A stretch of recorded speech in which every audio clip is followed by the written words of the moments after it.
In a village nestled at the edge of the Whispering Woods, lived a girl named Elara. Her heart was as bright as the morning sun, and her spirit was woven from threads of curiosity and courage. Every evening, she would climb to the highest hill and gaze at the horizon, where a magnificent castle shimmered like a diamond under the moonlight. It was the Castle of Lumina, a place of legends, said to grant the deepest wish of anyone pure of heart who reached its gates. And more than anything, Elara wished to see it up close. One morning, with a heart full of hope and a small satchel packed with bread and berries, Elara decided her moment had come. She donned her favorite dress, a gift from her grandmother, which sparkled with the light of 1,000 tiny dewdrops. Kissing her family goodbye, she promised to return with tales of magic and wonder. Her first step into the Whispering Woods felt like stepping into another world.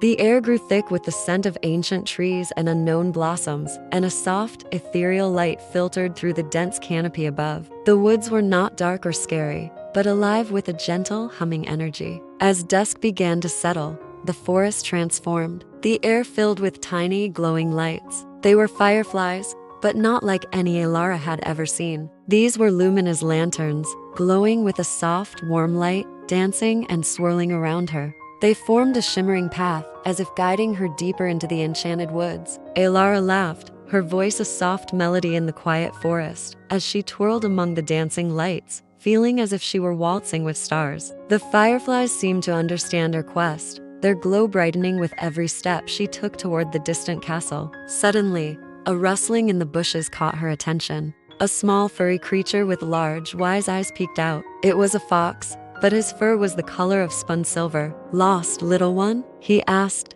his voice surprisingly gentle. Elara, startled but not afraid, shook her head. "I'm on my way to the Castle of Lumina." The silver fox, whose name was Finn, smiled. "A noble quest, but the path is not always straight. You will need more than just courage. You will need kindness." He then offered to guide her through the trickiest parts of the forest, and Elara gratefully accepted her first woodland companion. Together, Elara and Finn journeyed on. They soon came to a wide, babbling brook that chattered and sang as it flowed. A family of otters was trying to build a dam, but a large, heavy log blocked their way. They struggled, their little paws unable to move it. Seeing their plight, Elara didn't hesitate. She waded into the cool water, and with Finn's help, they pushed and pulled until the log was dislodged. The otters chattered their thanks, gifting her a smooth, pearlescent stone that hummed with a soft warmth. A token of the river's gratitude, the father otter said. "It will light your way when all other lights go out." Their journey continued, and soon they found themselves in a clearing where a giant, ancient oak tree stood.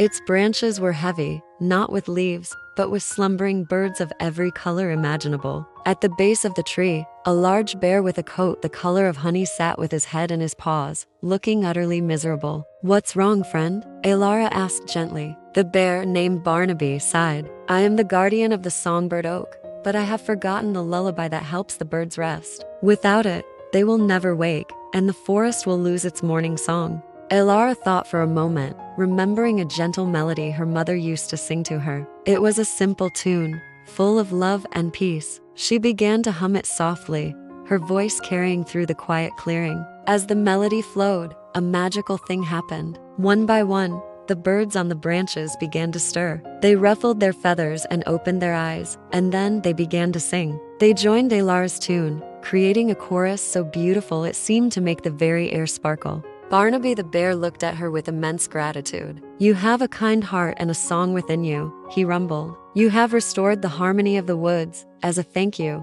Barnaby showed Elara and Finn a hidden path, a shortcut that wound through a grove of glowing mushrooms and past sparkling waterfalls. The path was shorter, but it was also a test of spirit. They had to cross the chasm of whispers, a deep ravine where echoes of doubt and fear tried to turn travelers back. Finn reminded her, "Listen to your heart, not the echoes." Elara closed her eyes, clutched the river stone the otters had given her, and thought of her dream, of the castle, of the kindness she had shared. Her own inner strength was louder than any whisper of doubt, and she walked across the narrow stone bridge with a steady, confident heart. Finally, after what felt like a lifetime of adventure, they emerged from the woods. And there it was, the Castle of Lumina, no longer a distant shimmer, but a breathtaking reality. Its towers pierced the clouds, built from pure crystal and shimmering moonlight. A magnificent bridge of solid rainbow arched over a moat of sparkling stardust, leading to the grand gates. It was more beautiful, more magical than she had ever imagined. Her heart swelled with a joy so pure it brought tears to her eyes.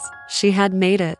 As Elara stepped onto the rainbow bridge, her sparkling dress seemed to glow even brighter, resonating with the castle's magic. The grand gates swung open on their own, revealing a courtyard filled with beings of light and wonder. In the center stood a radiant queen, her smile as warm as the sun. "Welcome, Elara," she said, her voice like wind chimes. "We have been watching you." The Castle of Lumina does not grant wishes to just anyone. It opens its gates to those who prove their worth not through strength, but through a heart full of kindness and a spirit of unwavering hope. The queen explained that the true magic of the castle wasn't about granting a single wish. It was about recognizing the magic that one already possessed. Elara's adventure helping the otters, singing to the birds, trusting her new friend was the real treasure. Her dream hadn't been just to reach the castle, but to become the kind of person who was worthy of it. The queen then led her through the magnificent halls, where every room was filled with wonders beyond imagination. Libraries where stories wrote themselves, gardens where flowers sang, and balconies that looked out over the entire magical kingdom.